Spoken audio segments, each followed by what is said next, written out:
And a campus lockdown has since been lifted after 2 people were killed and 1 injured in a shooting at South Carolina State University. The university says it happened at a residential complex Thursday. Officials have not confirmed the victims' identities or the condition of the person who was hurt. But law enforcement continues to patrol the campus and the surrounding area, and the university has canceled classes for today. Well, here at home in Johnson County, Sheriff Tom Hughes says he's resigning from his position. He posted a message announcing his resignation on Facebook. And during Thursday's quorum court meeting, Hughes said he's resigning because of a lack of cooperation from the court in hiring a sexual assault detective. We have a clip from last night's meeting. I want to get the recording from this session because everybody needs to know who votes against sexual assault. I have to vote what I feel is correct. I do think that this would be a great thing, which is why I said yes, do it, under the assumption that the full grant would cover what was needed. Then we came and it was something different. The quorum court did pass an Appropriations Act to hire the sexual assault detective. You can read the full story and listen to the discussion from last night's meeting just by searching this story on our website, 5newsonline.com. Well, in Cave Springs, we heard from police after 3 pipe bombs were discovered by a city crew during maintenance work on a storm drain. Those were found near the intersection of Torrance Drive and Rainbow Road.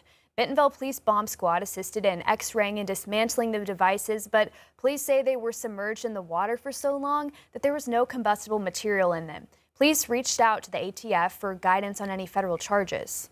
The nature they were discovered in, it foregoes any criminal charges on the federal side of anyone being in possession of an explosive because they didn't contain enough explosive in them to even rupture the case.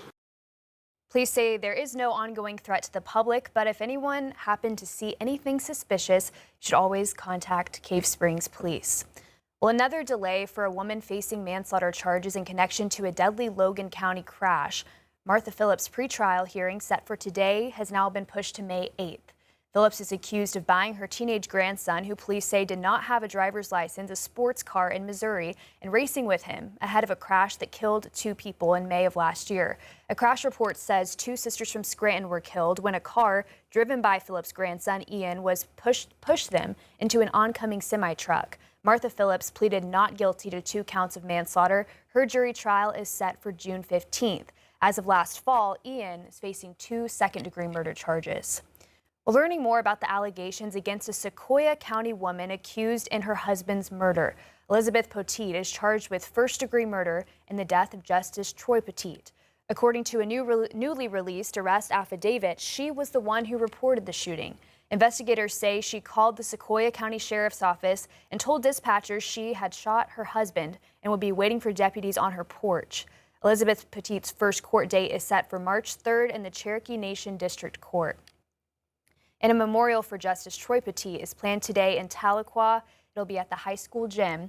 He previously served as a justice on the Cherokee Nation Supreme Court and was a founding member of the Trail of Tears Association. Well, Congress has until midnight to pass a funding bill for the Department of Homeland Security, but lawmakers have already left town without reaching a deal on reforms to immigration enforcement.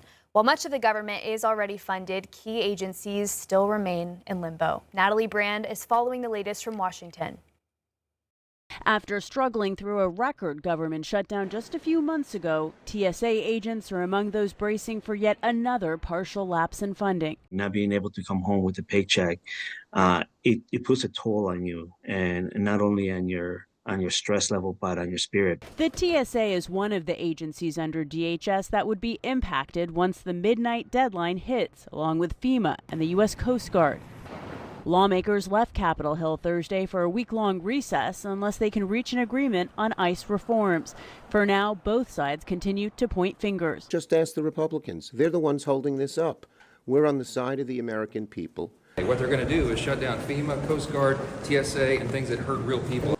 The White House and Senate Democrats have led the negotiations, and while they've swapped proposals this week, Democrats call the offers unserious but have not elaborated further. President Trump has been and always will be on the side of the American people. He wants our government to remain open. And unfortunately, it appears that Democrats are barreling our government towards another shutdown for political and partisan reasons. GOP lawmakers have said one of the big sources of disagreement remains Democrats pushing for ICE agents to obtain judicial warrants before entering private property, as well as prohibiting masks. Natalie Brand, CBS News, the White House. 5 News spoke with Arkansas Senator Tom Cotton, who says he's not at all surprised by Thursday's vote. He also says a partial shutdown could delay services for Arkansans through agencies like the TSA or FEMA.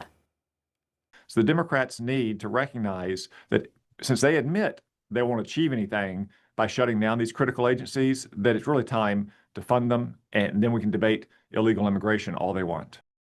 Senator Cotton says he's hopeful of a compromise before tonight to avoid the partial shutdown. Well, investigators searching for Nancy Guthrie are asking neighbors to recheck video from their own surveillance cameras for possible clues.